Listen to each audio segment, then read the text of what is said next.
Tourism की जब भी बात आती है ना, ज़्यादातर हमारा जहन पहाड़ों की तरफ जाता है, खैबर पख्तूनख्वा, गिलगित बल्तिस्तान, ये इलाके हमारे जहन में आते हैं। लेकिन the other day I was speaking to someone, उन्होंने कहा कि भाई मैंने दुनिया के बीचेस देखे हैं, मैंने बलोचिस्तान जैसे बीचेस नहीं देखे।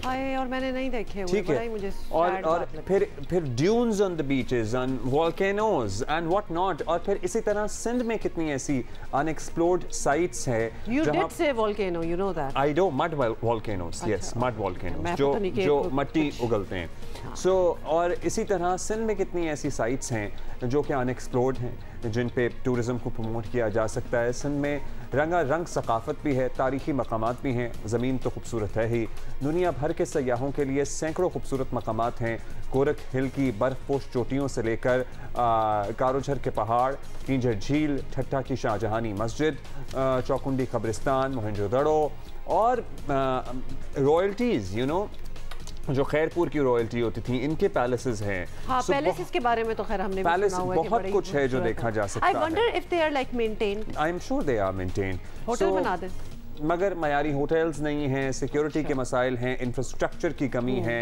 लेकिन अब कुछ अरसे से सिंध में सयाहत को इंडस्ट्री बनाने की कोशिशों में तेज़ी आई है, और अगर ये कोशिशें जारी रहीं तो ना सिर्फ सिंध में सयाहत को फ़रोग मिलेगा, बल्कि सिंध के मेहमान नवाज लोगों के मयार ज़िंदगी में भी बेहतरी आएगी। अच्छा, in fact we need to find out कि अच्छा, एक बात बताऊं, मतलब लोग कहते हैं जी खैबर पख्तूनख्वा वाले बहुत मेहमान नवाज होते हैं, और दीगर जगहों का भी जिक्र होता है, लेकिन आप यकीन मानिए कोई कंपैरिजन नहीं है वैसे हॉस्पिटैलिटी में, लेकिन आप सिंध में किसी के भी घर चले जाएं, हाँ, वो ये तो अपना सब कुछ निछावर कर ये तो हमारा अपना एक्सपीरियंस भी है। निगरान वज़ीर सयाहत सिंध अरशद वली मोहम्मद हमारे साथ हैं, और हम जो पता करना चाह रहे हैं, अरशद वली मोहम्मद साहब, हम चाहते हैं कि आप हमें और हमारे जो व्यूअर्स हैं उनको ज़रूर बताएं कि कौन कौन सी जगह हैं जो कि जाना चाहिए अगर इंसान सिंध फिरना चाहे, क्योंकि सोशल मीडिया की आमद के बाद बहुत लोगों को बहुत कुछ पता चल गया है, एक अवेयरनेस हो गई है, लेकिन मजमूई तौर पर सिंध में सयाहत का तसव्वुर जो है वो अभी भी खासा कम है। तो हम चाहते हैं कि आप चेंज करें और हमें बताएं कि ऐसे कौन से सियाहती मकामात हैं जहां लोगों को जाना ज़रूर चाहिए। सोशल मीडिया का डेफिनेटली बहुत बड़ा रोल है अवेयरनेस फैलाने में, और जब हम सिंध टूरिज़म की बात करते हैं तो अब काफ़ी चीज़ें आने लग गई हैं आपके सोशल मीडिया पे, और ख़ास तौर पे हमारे अपने जो पेजेस हैं वो अब हम काफ़ी इनको प्रमोट कर रहे हैं। सिंध के जो पॉइंट्स हैं टूरिज़म के, और या डेस्टिनेशंस आप कह लें, उसमें आपको ज़्यादातर हिस्ट्री मिलेगी और हेरिटेज, ये दोनों सिंध में काफ़ी तादाद में आपको दिखेंगी। ख़ास तौर पे मकली है, चौकंडी है, इसके अलावा रनी कोट है, और मुख्तलिफ हैं, इस्लाम कोट और नगर पार करके तरफ जो एरियाज़ हैं वहाँ पे बहुत साइट्स हैं जहाँ पे हिस्ट्री आपको मिलेगी। तो जिन लोगों को शौक़ है इस किस्म की साइट्स विज़िट करने का, उनके लिए बहुत बड़ी अपॉर्चुनिटी है। हमारा जो मकली का जो एरिया है वो यूनेस्को का इस वक्त हेरिटेज साइट डिक्लेयर हुई है। तो हेरिटेज साइट को डिक्लेयर करवाना है बहुत मुश्किल काम है, उसको कई कई साल लग जाते हैं। तो अगर उसके अंदर कोई ऐसी चीज़ होगी जिसकी वजह से यूनेस्को ने उसको अप्रूव किया है। कराची का बीच जो हमारी साहिली पट्टी है बहुत खूबसूरत है, उसको एक हमने लॉन्ग टर्म प्लान के तहत उसे हमने डेवलप करना है, और उसके लिए हमने एक प्लान दे दिया है। शॉर्ट टर्म के अंदर हमने जैसे शुरू करने जा रहे हैं ये जो डिफेंस की तरफ जो सीवीयू का जो एरिया है वहाँ से हम एक क्रूज़ लाइन शुरू करेंगे, और वो क्रूज़ लाइन जो है वो इंशाल्लाह डिनर क्रूज़ेस शॉर्ट टाइम के होंगे।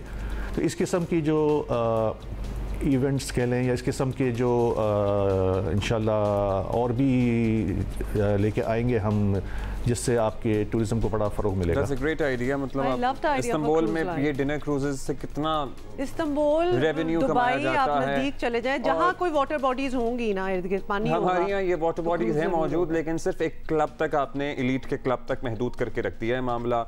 सो अदरवाइज़ ये अगर शुरू हो जाए तो अच्छी बात है। अच्छा अरशद साहब, सयाहत का लेकिन अगर सिंध में ख्याल आया भी ना तो एक्सेसिबिलिटी एक बहुत बड़ा इशू होती है। लोगों को लगता है कि भाई सफरी मुश्किलात होंगी, सड़कों की ज़रा सूरत हाल अच्छी नहीं है, अमन व अमान को लेके भी खदशात हैं। तो अक्रॉस द कंट्री हो सकते हैं, वैसे बलूचिस्तान में भी, पख्तूनख्वा में भी सरकारी एहलकारों का रवैया तो इन चीज़ों को ठीक किए बिना सयाहत में वो टारगेट्स अचीव किए जा सकते हैं सिंध में, आपको लगता है? जब आप इंफ्रास्ट्रक्चर की बात करते हैं जिसमें रोडें हैं, होटल्स हैं और एरियाज़ हैं जहाँ पे सयाह जाते हैं और स्टे करते हैं और वो चाहते हैं कि हमें उन्हें मैक्सिमम फैसिलिटीज़ वहाँ पे मिले, जी इस बात को मैं एक्सेप्ट करता हूँ कि फैसिलिटीज़ जो हैं वो अप टू द स्टैंडर्ड नहीं हैं, लेकिन ये इतनी बुरी भी नहीं है कि हम ये कह सकें कि हम जा ही नहीं सकते वहाँ पे। उसके लिए भी हमने ऑलरेडी अपनी जो पॉलिसी बनाई है जो पहले कभी नहीं थी यहाँ पे, वो पॉलिसी के अंदर हमने सारी चीज़ें हम डाल चुके हैं इंशाल्लाह। और जो मेरी इस वक्त जो कोशिश है वो यही है कि इस किस्म के जितने भी हमारे तकरीबन ओवर 22 रिजॉर्ट्स हैं और ओवर 200 हेरिटेज साइट्स हैं, तो इस किस्म की जो रिजॉर्ट्स हैं उसको हम इंशाल्लाह प्राइवेट सेक्टर को दे देंगे जो बेहतर तरीके से इसको चला भी सकेंगे। रोड्स बिल्कुल उनको ज़रूरत है इम्प्रूवमेंट की, वहाँ पे अपग्रेडेशन की, लेकिन मैं ये नहीं कहूँगा कि रोड्स हैं ही नहीं, ठीक है हैं, ज़रा थोड़ी सी बुरी हालत में हैं, लेकिन इस हालत में भी नहीं है कि आप जा ना सकें वहाँ पे। काम ऑलरेडी शुरू हो चुका है, इंशाल्लाह आने वाले दिनों में आपको काफ़ी इम्प्रूवमेंट दिखेगी, ख़ासतौर पर जो इंपॉर्टेंट साइट्स हैं उनको हमने एक्सेसिबिलिटी देनी है, उनके लिए काम ऑलरेडी शुरू कर दिया गया है। मैं ये नहीं कहूँगा कि कर रहे हैं, ऑलरेडी शुरू हो चुका है काम उसके ऊपर। तो आने वाले दिनों में आप देखेंगे कि आसानी हो जाएगी टूरिस्ट को वहाँ जाने में।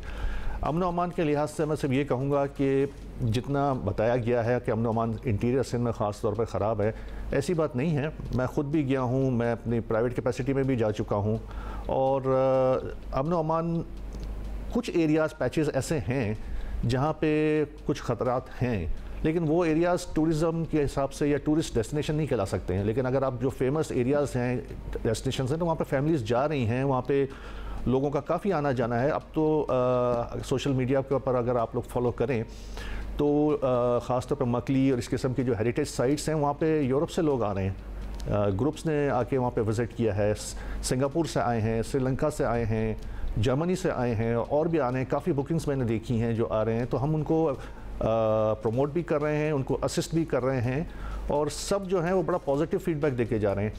और मैंने अभी तक सुना नहीं है कि किसी टूरिस्ट के साथ या किसी फैमिली के साथ किसी भी टूरिस्ट डेस्टिनेशन के ऊपर किसी किस्म की कोई बदतमीज़ी हुई हो या रवैये की कंप्लेन आई हो। लेकिन उसको बेहतर बनाने के लिए हमने एक कदम ये ज़रूर आगे बढ़ाया है कि टूरिस्ट गाइड होते हैं वो हम प्रोफेशनल हायर करके ला रहे हैं। ऑलरेडी हमने हायरिंग कर चुके हैं, इंशाल्लाह उनकी ट्रेनिंग चल रही है।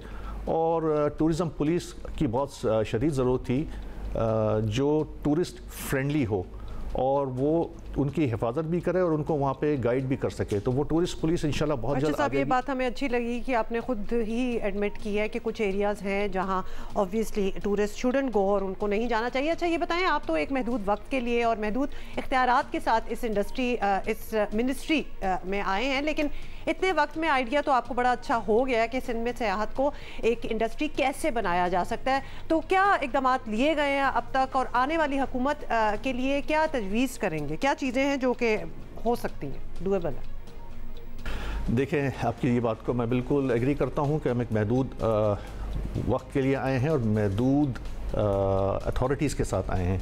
हम एक फुल फ्लेज इलेक्टेड गवर्नमेंट नहीं हैं, लेकिन इन तमाम लिमिटेशंस के अंदर रहते हुए भी हमने काफ़ी काम इसके ऊपर किया है। ख़ास तौर पे जिस तरह मैं हमेशा अक्सर फोरम्स पर कहता हूँ कि गवर्नमेंट का काम नहीं है होटल्स को चलाना या रेस्टोरेंट्स को चलाना। जितने भी गवर्नमेंट के हमारी अपनी प्रॉपर्टीज़ हैं उनको हम सब आउटसोर्स कर रहे हैं। उसकी पॉलिसी ऑलरेडी अप्रूव हो चुकी है, पब्लिक प्राइवेट पार्टनरशिप के तहत हम इनको सबको आउटसोर्स कर देंगे। तो इंशाल्लाह जो प्रोफेशनल प्राइवेट पार्टीज़ हैं वो आएंगी और आने के बाद इंशाल्लाह उसको चलाएंगी। हमारी एक बहुत ही ज़बरदस्त एक साइट है गोरख हिल्स, उसके ऊपर भी हमने बड़ा सीरियसली काम शुरू किया है और आज हमारी मीटिंग के अंदर हमने उसके एक बहुत important one of the plans में से जो एक बड़ा इम्पॉर्टेंट प्लान था वो हमने अप्रूव कर दिया है, जिसको इंशाल्लाह बहुत जल्द आपको उसकी भी तफसील मिल जाएगी और हम इंशाल्लाह उसको सिंध का मरी बनाएंगे। आने वाली गवर्नमेंट के साथ मिल के हम काम करेंगे अगर हमारी जाने के बाद भी उनको हमारी ज़रूरत हुई तो। लेकिन प्लान ऑलरेडी हमने फ़ाइनल कर दिया है इसका और काम शुरू होगा, लेकिन थोड़ा टाइम उसमें लगेगा क्योंकि वहाँ पे बिल्कुल कुछ हुआ नहीं है इतना अरसे के अंदर, ख़ास तौर पे पिछले 8-9 साल के अंदर।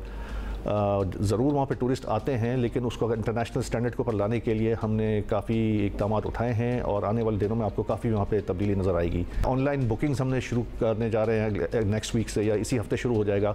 तो कोई अब मैनुअल बुकिंग होगी नहीं, आप घर से बैठ के जो है किसी भी साइट के ऊपर आप जाना चाह रहे हैं तो आपको ऑनलाइन प्लेटफॉर्म जो है वो अवेलेबल होगा।